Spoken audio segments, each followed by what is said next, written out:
Hello everyone, welcome to the commerce achiever platform. आज के इस पर्टिकुलर सेशन से एक और एडवांस न्यूमेरिकल करने वाले हैं कॉस्ट ऑफ कैपिटल का। बट आज इस न्यूमेरिकल में कुछ नया है। हर क्वेश्चन में हम कुछ नया देखते हैं, बट ये क्वेश्चन जो आज हम करने वाले हैं ये मैक्सिमम हर एक एग्जाम में पूछा जा चुका है। नंबर्स को स्विच कर दिया जाता है, थोड़ी सी स्ट्रैटेजी में चेंजेस ले लिया जाता है, बट 98% एग्जैक्ट क्वेश्चन आपका जो है एग्जाम में आ जाता है आफ्टर चेंजिंग द नंबर्स। तो इसके कॉन्सेप्ट को आपको अंडरस्टैंड करना है हमारे साथ आज इस सेशन में जुड़ करके, और इसके कॉन्सेप्चुअल अंडरस्टैंडिंग पे कमांड करना है। क्योंकि देखिए न्यूमेरिकल एग्जैक्ट 101 बेसिस पे सेम नहीं आते हैं, लेकिन अंडरस्टैंडिंग आपने स्ट्रॉन्ग रख ली तो आप इसका मैक्सिमम बेनिफिट उठा सकते हैं। बहुत सारे न्यूमेरिकल हमने ऑलरेडी कवर अप किए हैं, आने वाले टाइम में हम और भी करेंगे। इन सेशन का आप जितना पॉसिबल हो सके मैक्सिमम बेनिफिट ले, अपने व्यूज़ एंड ओपिनियंस को भी शेयर करें। ठीक है, तो चलिए स्टार्ट करते हैं हमारा क्वेश्चन, एंड फिर हम जो है डिटेल अंडरस्टैंडिंग के साथ सॉल्यूशन की ओर बढ़ेंगे। Aries limited wishes to raise additional finance of ₹10 lakh for meeting its investment plan. तो कंपनी ने डिसाइड किया कि उन्हें एक एडिशनल फाइनेंस की जरूरत है, वैल्यू है 10 lakh. It has 2,10,000 in the form of retain earning available for investment purpose. तो उन्होंने ये भी बता दिया कि भाई जो रिटेन अर्निंग है उसकी वैल्यू 2,10,000 है, जो कि इन्होंने जो है इन्वेस्टमेंट पर्पस के लिए ही रखा हुआ है। डेप्ट इक्विटी मिक्स गिवन है 30% एंड 70%, यानी डेप्ट का जो पोर्शन रहने वाला है वो है 30 एंड इक्विटी का जो पोर्शन रहने वाला है 70। यानी हमारा जो कैपिटल स्ट्रक्चर है उसमें दो आइटम है, डेप्ट इक्विटी और रिटेन अर्निंग तो अलग से गिवन है, लेकिन डेप्ट इक्विटी हमें जो गिवन है वो 30 एंड 70% के पोर्शन से गिवन है। क्लियर? उसके बाद इन्होंने बोला कॉस्ट ऑफ डेप्ट जो है, खर्चा जो है डेप्ट के ऊपर, अगर डेप्ट हमारा 1,80,000 तक आ रहा है, so before tax it will be 10% and beyond 1,80,000 it will be 16%। Earning per share जो है ₹4 गिवन है। डिविडेंड पे आउट गिवन है 50% of earning. Expected growth rate in dividend 10%। Current market price पर शेयर गिवन है 44 and tax rate है 50। अब इसमें से बहुत सारी लैंग्वेजेस, अगर आप फर्स्ट टाइम जो है व्यूअर हैं तो एलियन लैंग्वेज लग रही होगी। तो अगर आप फर्स्ट टाइम व्यूअर हैं तो आपसे दो रिक्वेस्ट करूंगी, एक बेसिक कॉन्सेप्चुअल अंडरस्टैंडिंग लेके आएंगे, दूसरा बेसिक्स न्यूमेरिकल हमने कवर अप कर लिए हैं, उसको कवर अप करने के बाद ही इसको करेंगे, क्योंकि ये काफ़ी एडवांस क्वेश्चन है और कई एग्जाम्स में पूछा गया है। तो एक ही बार में अच्छी अंडरस्टैंडिंग हो तो ये दो रिक्वेस्ट को आप फुलफिल करके आएंगे। और एक, अगर आप एडवांस लर्नर हैं सो आई थिंक आपको कोई भी इसमें वर्ड जो है एलियन लैंग्वेज का नहीं दिख रहा होगा और इजिली अंडरस्टैंडेबल होगा। डिमांड क्या है? You are required to first determine the pattern of raising additional finance. Second, determine the post tax average cost of additional debt. ठीक है। Third, determine cost of retain earning and cost of equity. Fourth, compute the overall weighted average after tax cost of additional finance. हम इन सारे items को compute करने वाले हैं काफ़ी डिटेल में। सो मैंने आपको ऑलरेडी रिक्वेस्ट कर दी है, अगर आप इनिशियल लर्नर हैं तो बेसिक्स थ्योरी को प्लस बेसिक न्यूमेरिकल को कवर अप करने के बाद ही इस क्वेश्चन को रेफर करेंगे। ठीक है, देखिए आपको ट्रस्ट के साथ फॉलो करना है एंड इट्स माय प्रॉमिस आपका confidence level with time numerical के साथ स्ट्रॉन्ग होता चला जाएगा। ठीक है, you have to just trust and जो अंडरस्टैंडिंग है उसे फॉलो करना है। तो सबसे पहला जो डिमांड है क्या है? Pattern of raising additional finance. Pattern of raising additional finance. ठीक है, हमें पैटर्न को डिस्कस करना है। अमाउंट कितना रेज करना था? Amount to be raised 10 lakh था। डेप्ट इक्विटी मिक्स गिवन था 30% एंड 70%। ठीक है, डेप्ट इक्विटी मिक्स हमें गिवन था 30% एंड 70%, यानी डेप्ट आपका 30 रहने वाला है, इक्विटी आपका 70% रहने वाला है। ठीक है, तो डेप्ट का कंपोनेंट आ जाएगा 30% स्ट्रेट अवे 3 लाख। कोई डाउट हो तो पूछेंगे, कोई भी चीज़ आपसे हम्बल रिक्वेस्ट है, रटना नहीं है न्यूमेरिकल में। अगर आपको रियली में विन करना है अपने एग्जाम में तो कोई भी चीज़ रटे नहीं। जितने भी क्वेरीज एंड डाउट्स आप मुझसे पूछ के क्लियर कर ले, यहाँ पे बार बार पूछें, लेकिन चीज़ों को रटेंगे नहीं, अंडरस्टैंड करेंगे, डिस्कस करेंगे। और रिटेन अर्निंग हमें क्वेश्चन में गिवन थी। कितनी एक बार देख लेते हैं रिटेन अर्निंग। 2,10,000 हमें रिटेन अर्निंग गिवन है। 2,10,000 हमारी रिटेन अर्निंग हमारे क्वेश्चन में गिवन थी, ठीक है। सो रिटेन अर्निंग अगर आपको याद, हमने ऑलरेडी डिस्कस किया है कि इक्विटी का जो पोर्शन है उसमें रिटेन अर्निंग इंक्लूसिव रहता है, ठीक है। तो जो नेट इक्विटी है हमारी वो कितनी हो जाएगी? 7 लाख में से अगर हमने रिटेन अर्निंग को हटा दिया, ठीक है, that is 2,10,000 which will be 4,90,000 आपकी नेट इक्विटी हो जाएगी। ये आपका 70% था। और रिटेन अर्निंग और नेट इक्विटी मिला के ही आपका इक्विटी का पोर्शन आता है। इसे आपने आई फील अंडरस्टैंड किया हो, आप रटना रहे हो, ठीक है। क्योंकि यहाँ पे एक जनरली मिस्टेक देखी गई है स्टूडेंट की और इन्होंने इसको एडिशनली ऐड किया 2,10,000 को। लेकिन मैंने बता दी कि जब एडिशनल फाइनेंस केवल 10 लाख चाहिए फॉर्म को, अब प्रैक्टिकली कोर्ट अप्रोच दे रही हूँ, जब फॉर्म को चाहिए ही 10 लाख और उस 10 लाख में उसके पास ऑलरेडी 2,10,000 है, तो उसको बैलेंस चाहिए होगा ना डेट एंड इक्विटी में। Hope you getting okay. So ये डबल क्रॉस वेरीफाई है और ये जो एरिया है यहाँ पे मैक्सिमम मिस्टेक्स देखी गई है स्टूडेंट की, तो उसको आपको ध्यान में रख के चलना है, रटना नहीं है, अंडरस्टैंड करना है। क्लियर? उसके बाद पैटर्न हम देख लेते हैं, क्या पैटर्न हमें नजर आ रहा है of raising the additional capital. So equity capital हमारा हो गया, एक अच्छी प्रेजेंटेशन के साथ देंगे। एग्जामिनर को अपना दुश्मन नहीं समझे, आप उसे अच्छा प्रेजेंटेशन देंगे, वो आपको अच्छे मार्क्स देगा। रिटेन अर्निंग, उन्हें कोई भी मौका ना दे आपके मार्क्स रिड्यूस करने का,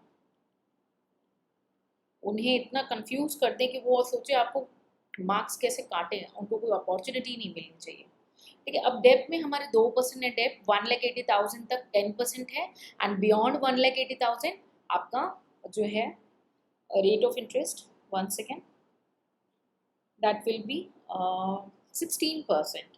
तो हमारे दो तरीके के डेप्ट हो गए, 10% डेप्ट एंड 16% डेप्ट। एग्री कर रहे हैं, ठीक है। So that is before tax है, तो 1,80,000। टोटल डेट था हमारा 3 लाख का, आपने देखा हमने जो 30% लिया था 10 लाख का, बैलेंस बचा आपका 1,20,000।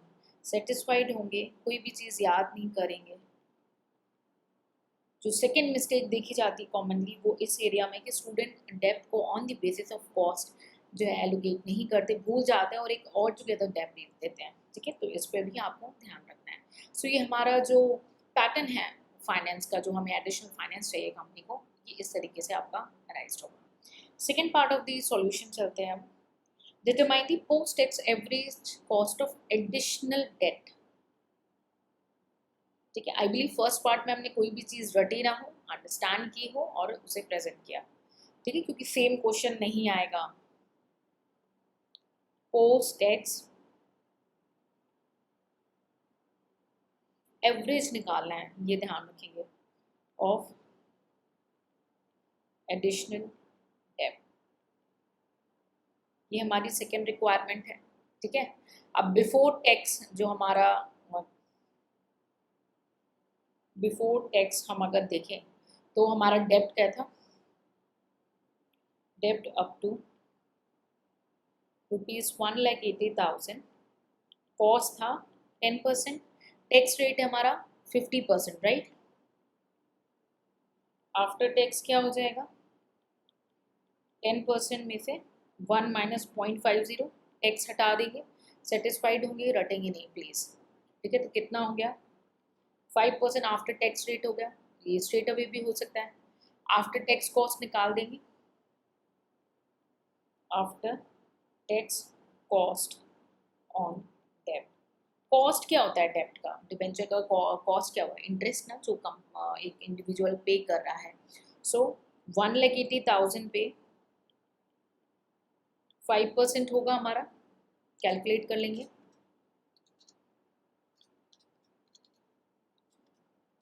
That is 9,000। ये 9000 कैसे आया, इसे रटना नहीं है, आई बिलीव आपको क्लियर होगा। सेम तरीके से 16% डेप्ट का कैलकुलेट कर लेंगे, ठीक है। बिफोर टैक्स,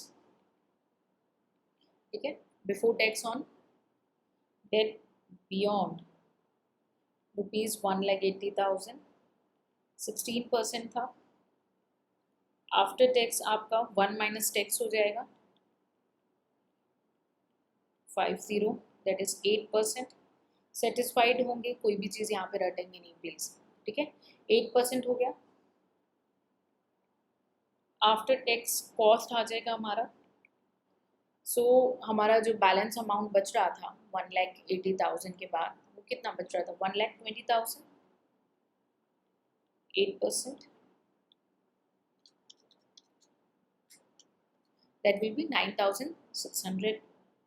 सेटिस्फाइड होंगे, कोई भी चीज़ आप रटेंगे नहीं, 9,600। टोटल कॉस्ट कितना हो गया, 9,000 plus 9,600, sorry, that will be 18,600। I believe आपको ये ना लग रहा हो कि मैम आप बहुत जल्दी जल्दी बढ़ते चले जा रहे हैं, थोड़ा सा वीडियो स्लो कर लेंगे। मैं अननेसेसरी वीडियो को लेंदी करने के मूड में नहीं हूँ, ठीक है। तो I am just jumping to the solution 101 basis. अगर आप ऐसे स्टूडेंट हैं जिनको लग रहा है मैम बहुत स्पीड में जा रहे हैं, तो आप स्लो कर सकते हैं अपने वीडियो को, और कोई डाउट रहता है आप उससे पूछ सकते हैं कमेंट सेक्शन में, ठीक है। सो हमें एवरेज निकालना है, एवरेज कॉस्ट जो क्वेश्चन थी ऑफ एडिशनल डेट, ठीक है, 18,600, और टोटल जो डेट था 3 लाख था हमारा, 30%। तो हम हमारे एग्जैक्टली जो कॉस्ट है, अगर हम दोनों हमारे डेट को ले लें तो कितना निकल के आ रहा है, वो आ रहा है 6.2%। आई बिलीव ये आपको क्लियर हो रहा हो 6.2% कैसे आया, आप सेटिस्फाइड हो रहे हो और कोई भी चीज़ रट ना रहे हो, ठीक है। सो ये हमारा हो गया डेट का। अब हमारा थर्ड पार्ट क्या था क्वेश्चन का, कॉस्ट ऑफ रिटेन अर्निंग पूछा है और इक्विटी, दोनों चीज़ें पूछी हैं, कैलकुलेट कर लेंगे। Cost of retain earning and equity, ठीक है। So retain earning and cost देख लेते हैं क्या डाटा गिवन है, हम कैसे कंप्यूट कर सकते हैं। सो इसके लिए हमें अर्निंग पर शेयर गिवन है 4, डिविडेंड पे आउट गिवन है 50%, ठीक है, और ग्रोथ रेट गिवन है 10%। सो आई बिलीव आपको के का फॉर्मूला याद आ जाना चाहिए यहाँ पे। अगर आप ऑलरेडी एक एडवांस लर्नर हैं तो आप तुरंत डॉट कनेक्ट कर लेंगे कि भाई अर्निंग पर शेयर गिवन है हमें 4 रुपये। इसमें से कंपनी ने डिसाइड किया कि केवल 50% ही हम डिविडेंड के फॉर्म में पे करेंगे।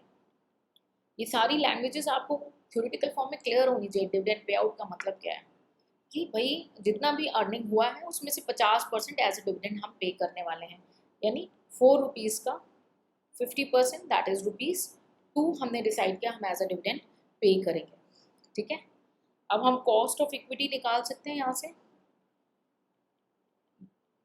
ये फॉर्मूला हमने ऑलरेडी बहुत डिटेल में डिस्कस किया है, ठीक है। यहाँ पे मैं डायरेक्ट जंप कर रही हूँ बिकॉज हम एक एडवांस न्यूमेरिकल डिस्कस कर रहे हैं, हम बेसिक्स पे अभी यहाँ पे नहीं जा रहे हैं। तो डिविडेंड हमारा कितना था 2, ग्रोथ रेट है 10%, तो प्लस हमारा जो है 10, ठीक है, 10 हो गया। मार्केट प्राइस हम देख लेते हैं कितना था एक बार, 44 रुपीज़ हमारा मार्केट प्राइस है, और ग्रोथ रेट गिवन है 10% प्लस आपका 10% गिवन है। सो 1.10 हो गया into 2 rupees that is 2.20 by 44 plus 10%, ये हो गया आपका 5% और ये 10%, टोटल 15%, ठीक है। सेटिस्फाइड होंगे आई बिलीव, ठीक है। ये फॉर्मूला हमने ऑलरेडी थ्योरी जब डिस्कस की थी, काफ़ी डिस्कस किया था इसको, ठीक है। तो आपको क्लियर था वहाँ पे कि D0 क्यों है, हम ग्रोथ किस केस में, यहाँ पे अगर D1 होता तो हमें ग्रोथ नहीं ऐड करना पड़ता, ठीक है। ये डाटा आपको गिवन है, आपने कॉस्ट ऑफ इक्विटी यहाँ पे कंप्यूट कर ली है। उसके बाद cost of equity and retain earning combine होता है जनरली, हमने ऑलरेडी डिस्कस किया। अब हमसे लास्ट केस में क्या पूछा गया, overall weighted average after tax cost of additional finance. ठीक है, तो ये ध्यान में रखना है कि आफ्टर टैक्स पूछा है या बिफोर टैक्स, ये ध्यान में देके चलना है। सो ओवरऑल इसमें से कुछ कैचअप पॉइंट्स यानी ट्रिक्स मैं बताऊंगी just after solving this point D वाला। मैं आपको कुछ पॉइंटर्स बताऊंगी जिसको आप थोड़ा सा अपने पास नोट करके रखेंगे। ठीक है, after tax cost of additional finance. ठीक है, अब हम देख लेते हैं, कोई फॉर्मेट फिक्स नहीं है, आपको जो सूट करता है आप उसको बना सकते हैं। प्रेजेंटेबल होना चाहिए और एग्जामिनर को फोर्स कर दे कि आपको ज़्यादा मार्क्स दें। सोर्स ऑफ फंड, हम डेब्ट एंड इक्विटी ऑल टुगेदर लेंगे अमाउंट। ठीक है, उसके बाद हमारा वेटेज इन परसेंटेज 1370 हमारा ऑलरेडी गिवन है क्वेश्चन में। पोस्ट टैक्स बोला है तो पोस्ट टैक्स ही लेंगे हम यहाँ पे। अगर नहीं बोला होता तो हम नोट दे के पोस्ट टैक्स ही लेते हैं, और अगर प्री टैक्स बोला है तो हम प्री टैक्स लेते हैं। ठीक है, मैंने 3 पॉइंट यहाँ पे आपको बताए हैं। वेटेड एवरेज कॉस्ट,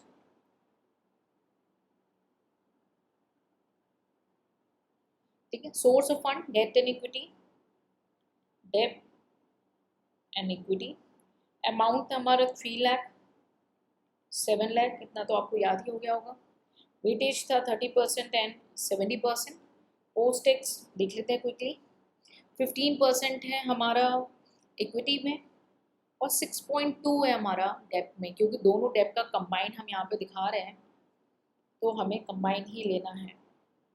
ठीक है, 15%। सो आप वेटेड एवरेज कॉस्ट करेंगे। ठीक है, सो हम कंप्यूट कर लेते हैं।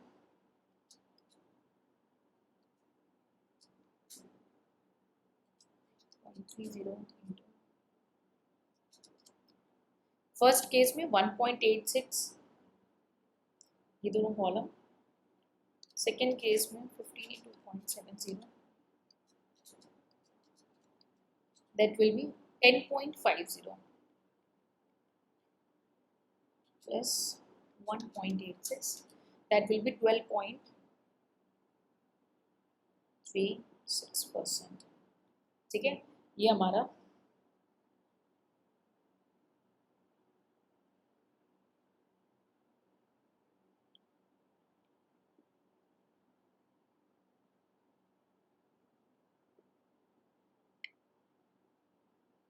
ये आ गया हमारा।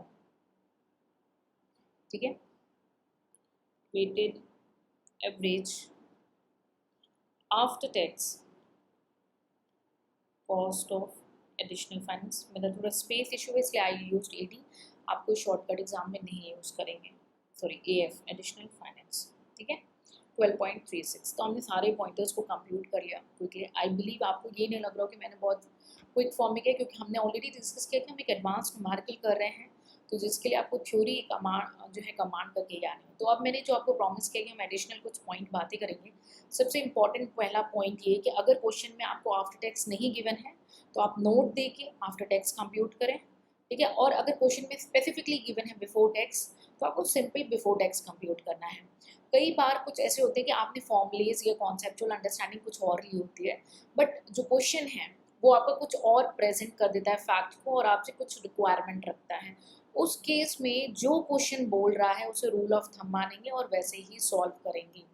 ठीक है, अनटिल एंड अनलेस अगर आपका फैक्ट कुछ और बोल रहा हो, आपको लग रहा हो कि नहीं मैं इसमें टैक्स ले सकता हूँ या ले सकती हूँ या नहीं, तो उस केस में आपने एडिशनल नोट देना है। अननेसेसरी नोटिंग्स भी नहीं देनी, अननेसेसरी नोटिंग से मार्क्स डिडक्ट होते हैं। ठीक है, तो आपको बेसिक्स कवर अप करनी है और कुछ बेसिक न्यूमेरिकल करने हैं, फिर ऐसे एडवांस न्यूमेरिकल करने हैं और इनको अंडरस्टैंड करना है, रटना नहीं है, क्योंकि एज इट इज़ नहीं आते। ट्विस्ट एंड टर्न थोड़ा सा भी आ गया तो रिग्रेट करोगे। बेटर है जितना भी हार्डवर्क करना है यहाँ करें, जितना क्वेश्चन अराइज करना है यहाँ करके जाएं, अपने आप को यहाँ पे बिल्कुल 100% रेडी करके जाना है आपको। बहुत सारे न्यूमेरिकल किए हैं, सबका बेनिफिट लें डिफरेंट डिफरेंट सब्जेक्ट्स के। आपको कोई सेपरेट रिक्वेस्ट करनी है कि किसी सॉल्यूशंस को हम डिस्कस करें, वो आप टीम को अप्रोच करके उनसे शेयर कर सकते हैं। फिर हम एनालिसिस के बाद उसे भी डेफिनेटली आपके साथ शेयर करेंगे, बट उसके लिए आप हमारे साथ जुड़े रहें और इन सेशन का मैक्सिमम बेनिफिट लें। ठीक है, so I believe I help you with today's session. और अगर आप में से कुछ आप लोग ने एग्जाम्स दिए होंगे तो आपने देखा होगा एज इट इज़ क्वेश्चन पूछे गए आपके एग्जाम्स में ये। ठीक है, सो मिलेंगे नेक्स्ट सेशन में, कुछ नया सीखेंगे। Till then take care, bye bye and जय हिंद।